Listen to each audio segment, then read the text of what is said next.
Mani sauc Guntars. Es esmu tas, kurš dzīvojis ārpus Latvijas. Trīs reizes atgriezies. Neticam, gandrīz viss ir saistīts bijuši ar manu darbu. Es esmu grafikas dizainers, bet atgriešanās es gandrīz visur esmu atlaists. Bet tas ir tikai fakti, droši vien, jo ir daudz vairāk sakritību un vēlme bijis atgriezties, visticamāk. Pirmā reize bija Anglija. Tas bija 2000. gads, ka vispār tur iekļūt bija grūti. Bet es pat nezinu, sakritību visā dēļ es tur nokļuvu. Mājā, pagrabā, strādāju. Atvedu vēl, tur bija vēl latvieši daži, kas priekš tā laika bija vispār laikam bez maz vai mēs vienīgie bijām, man liekas, Manchesterā tas bija. Un piebildīšu, kad arī visās manās zemēs, kuras es bijis, ir piedalījušās sievietes. Un visas zemes, gandrīz divas no viņām es esmu iepazinis caur, varētu teikt, ar sievietes palīdzību.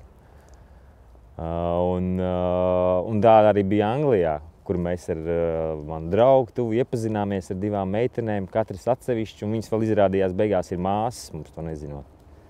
Un tad tās mums iepazīstināja ar Anglijas zemi.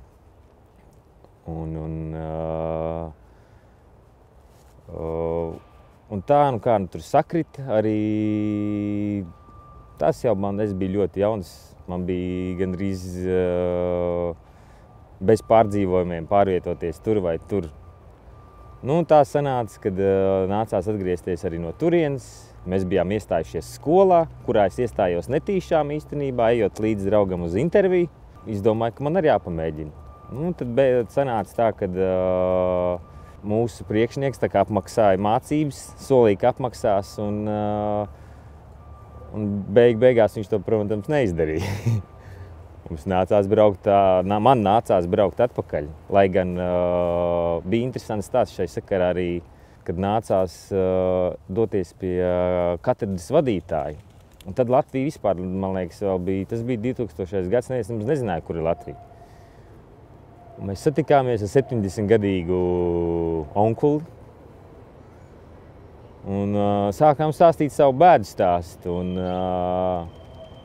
Un viņš teica, viņš pārprasīja, no kurienes jūs esat? Es saku, no Latvijas. Un mums pa pārsteigumu viņš saka, es pazīstu vienu latvieti, es esmu mācījies kopā ar latvieti. Un viņš nosauc viņu pat pilnā vārdā, es neatceros uzvārdu, kādu viņš sauc, bet tas bija Jānis. Tipiski, protams, 50. gados laikam. Un tā viņš mums nokārtoja bezmaksas to pirmo gadu, bet nākošam gadam naudas nepietika. Bija jābrauc mājās. Un kaut kāds cikls man tāds, es pēc tam rēķināju 3 gadi, pagāja 3 gadi. Tā kā es uz to Angļu zemi biju, tā teikt, aizvilcis savu draugu arī vienu. Viņš tur pēc tam palika, un pēc kā pagāja kādi 3 gadi, man bija jaunība, trakums, es dzīvoju principā vienai dienai. Man vienā brīdī viss apnika. Un es domāju uzzvanīt, kā viņam iet. Un izrādījās, ka viņš atrodas Bahreinā. Tas ir Persijas līcis pie Arābu zemi. Un pa vidu es vēl dabūju aizbraukt līdz Maskavai. Principā es braucu caur Maskavu. Man bija pirmo reizi bija Maskavā.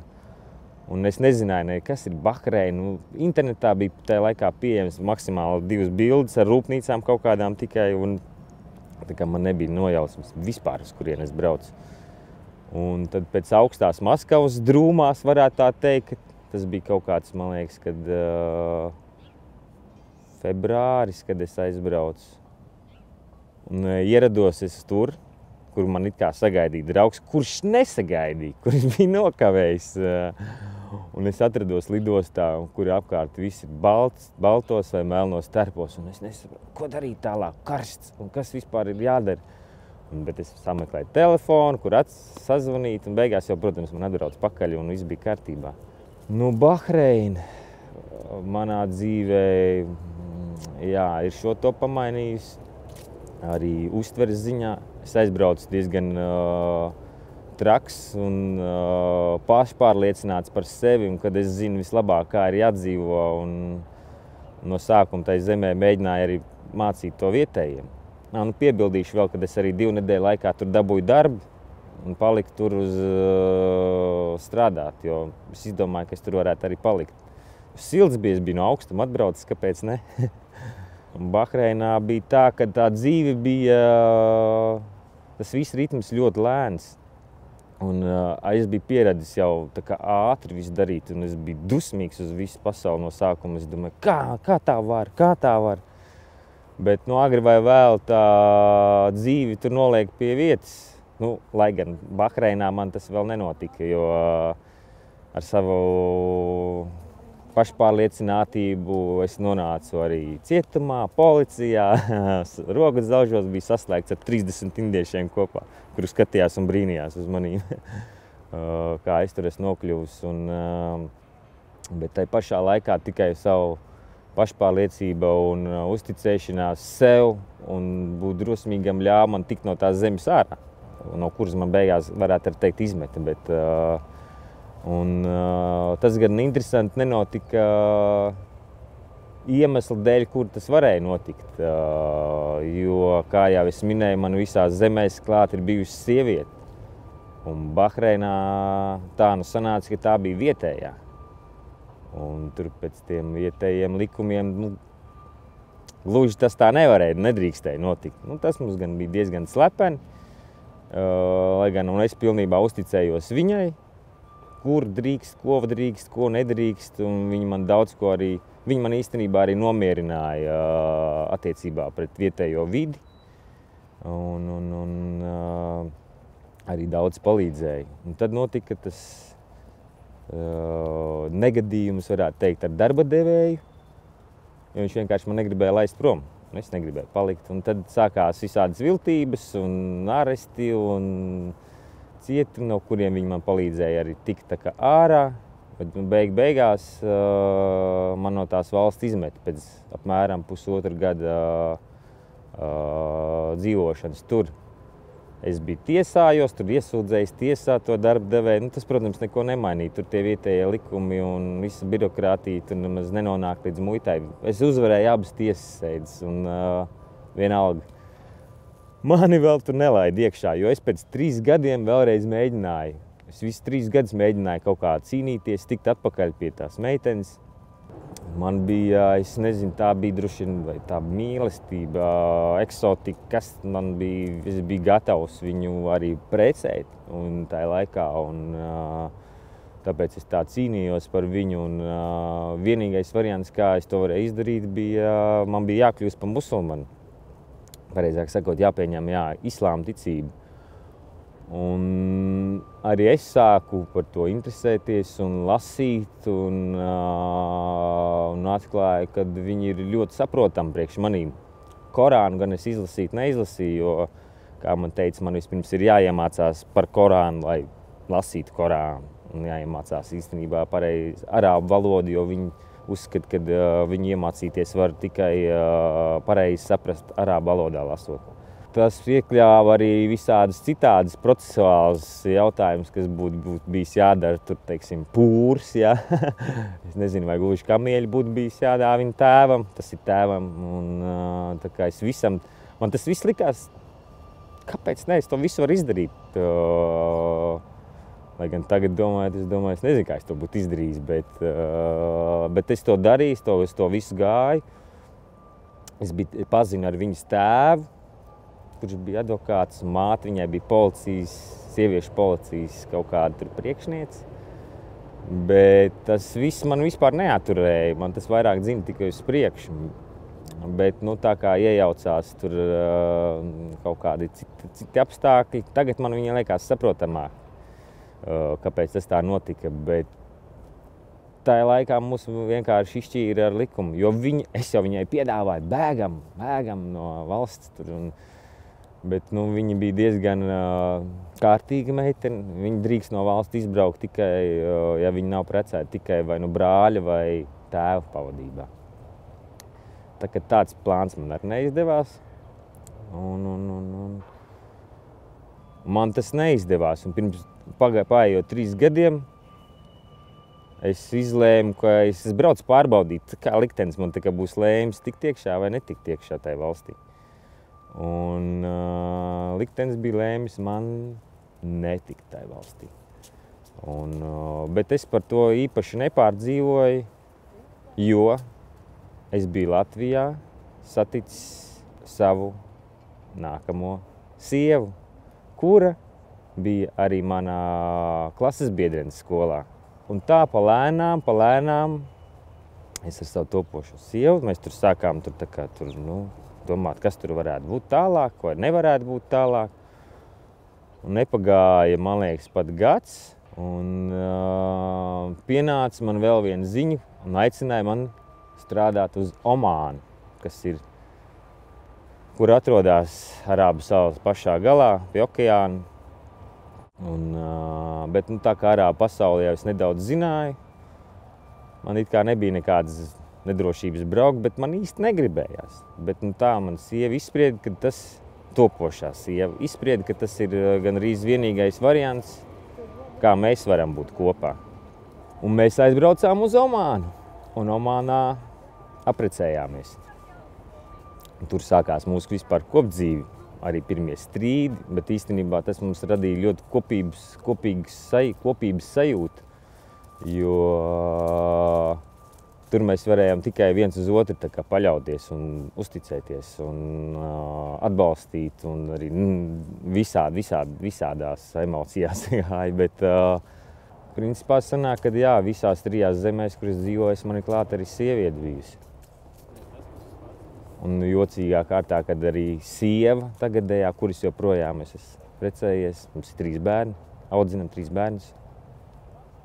Un vēl es gribēju pieminēt par aspektu kāpēc es esmu atgriezies, it kā viss ir faktiski. Piemēram, no Bahreinas, kurā es nodzīvoju kaut vai pusotru gadu, viņa man likās daudz ilgāk, jo tur dzīves ritms tik lēns, kad laiks arī lēnām iet. Un tur, diemžēl, nav ne zāles, ne koki. Tur nav smaržu, ko es biju aizmirsis īstenībā. Un tur bija tikai viens puķu veikaliņš, kurā es gāju, smaržot puķus. Un atgriežoties Latvijā no Bahreinas, es 3 mēnešus nodzīvoju laukos pie mammas. Un es sajūtos, man liekas, tikpat labi kā bērnībā. Es gāju, smaržoju zāli, kokus, meža zemenes, lasīju pienenes, pat man likās, wow, jo viss tas tik ātri aizmirsās un es sapratu, cik pie mums ir forši. Mums, starp citu, arī man arābu draudzene teica, ka mēs esam laimīgi, ka mums ir 4 gadalaiki, ja. Arī priekš sievietes viņi var ģērbties 4 dažādos apģērbos katrā gada laikā, jo pie viņiem ir tikai gandrīz principā 1 gada laiks, 2 varētu teikt.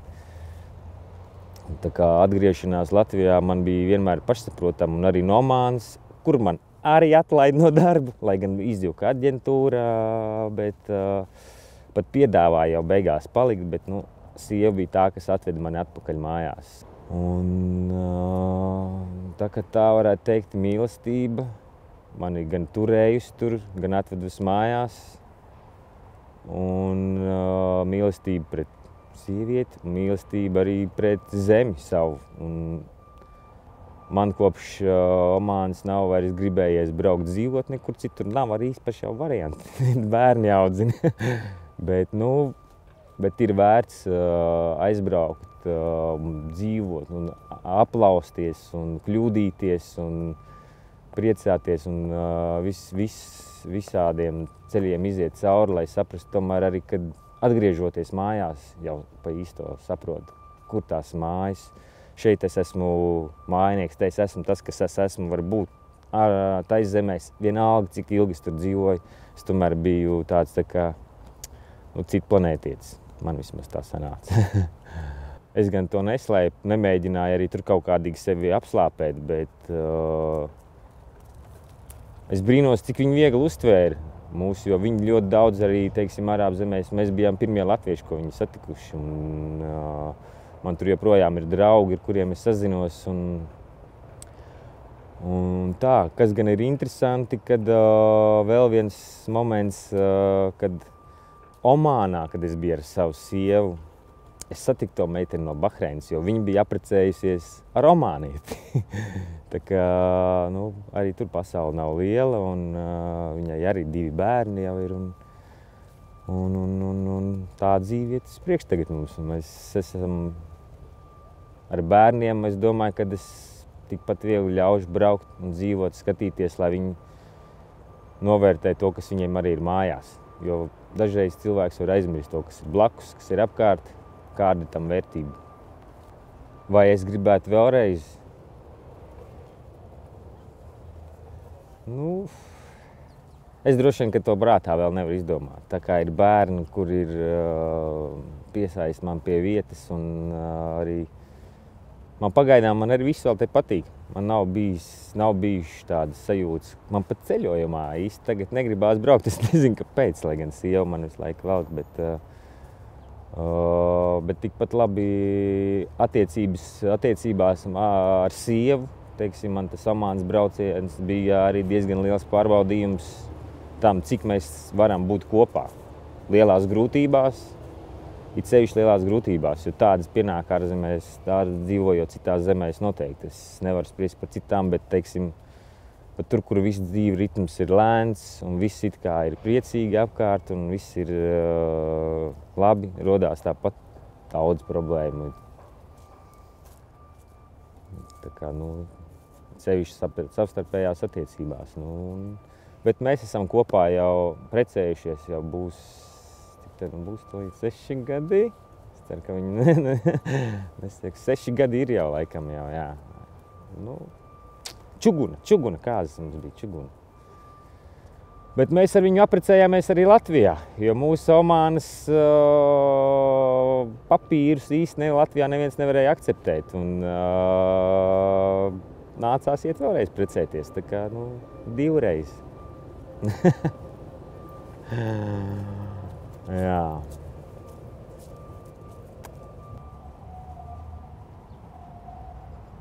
Lai arī no visām valstīm, kurās dzīvoju, man tomēr ir nācies aizbraukt. Es domāju, ka es vienalga būtu atgriezies, jo es arī īstenībā ilgojos pēc Latvijas. Man likās, ka tagad ar to visu jauno es tagad varu šeit vēl vairāk, un tagad es visu varu izdarīt šeit. Jo savā ziņā man tās citas zemes atvēra spārnus, ko es it kā kāpēc nevarēju izdarīt šeit. Bet ar to bagāžu, ko es dabūju tur, tā kā man braucot mājās, likās, ka tagad jau es visu varu tepatās arī izdarīt. Un to man kādreiz arī viens labs draugs ir teicis, kad, kurš arī ir dzīvojis citās zemēs, viņš teica, nu, vietai jau pašai par sevi nav nozīme. Tas, kur tu jūties kā mājās, un mājās es jūtos šeit. Un es domāju, jebkurš cilvēks, kurš sevi sakārto daudz maz mājās jūtās tur, kur viņš ir dzimis, audzis un